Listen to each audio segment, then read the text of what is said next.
কুষ্টিয়ার কুমারখালী উপজেলার কয়া ইউনিয়নের ঘোড়াইঘাট এলাকায় হঠাৎ ভাঙনে ধসে গেছে প্রায় 50 মিটার নদী তীর। সম্প্রতি শুরু হওয়া এ ভাঙনে আতঙ্ক ছড়িয়েছে নদীপাড়ের মানুষের মধ্যে।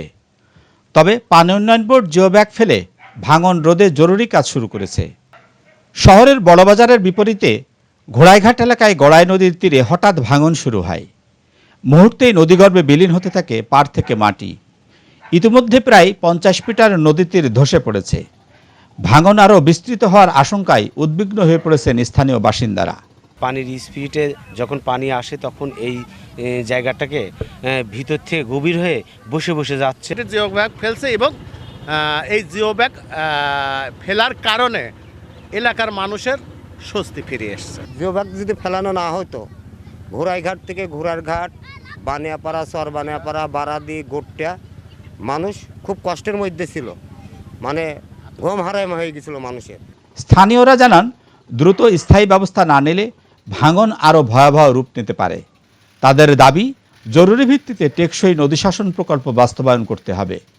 বাঁধতে চায় যাতে ব্লক দিয়ে যেন বাইরে দেয়, ব্লক দিয়ে বাইরে দিলে আমরা নিরাপত্তায় থাকবো। আমরা গরিব মানুষ, আমরা যাই কোথায় যাই দাঁড়াবো। আমরা তো গরিব মানুষ, ভ্যান চালা খায়, কেউ ওই ভাঙড়ি বেশি খায়।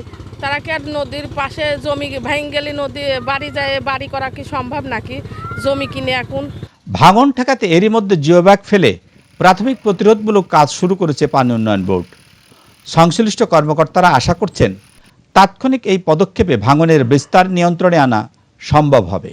কুষ্টিয়াতে বড় দুটো নদী আছে, একটা গড়া এবং পদ্মা। সম্প্রতি বৃষ্টিপাত এবং মোজা থেকে পানি নেমে আসার কারণে এই পানির তীব্রতা বৃদ্ধি পাচ্ছে। তো এরই রেসপেক্টে বিভিন্ন জায়গায় আমরা ঝুঁকিপূর্ণ স্থান হিসেবে 28টা পয়েন্টকে চিহ্নিত করছি, যার ভাঙনের দৈর্ঘ্য প্রায় 21 কিলোমিটার। তো এর মধ্যে ম্যাসিভ যে জায়গাগুলো ভাঙছে, আমরা তাৎক্ষণিকভাবে সেই জায়গায় জিও ব্যাগ এবং টিউব ফেলে ভাঙন রোধের প্রয়োজনীয় ব্যবস্থা গ্রহণ করছি।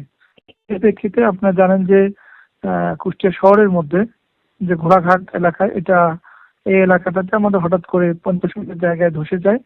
আমরা তাৎক্ষণিকভাবে সেখানে ব্যাগ ফেলে ভাঙন রোধের এখন প্রয়োজনীয় ব্যবস্থা গ্রহণ করছি। গড়াই নদীর এই আকস্মিক ভাঙনে আতঙ্কিত নদীপাড়ের মানুষ স্থায়ী সমাধানের অপেক্ষায়।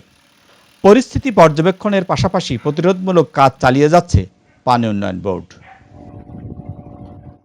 নূর আলম দুলাল, সিটিসি নিউজ, কুষ্টিয়া।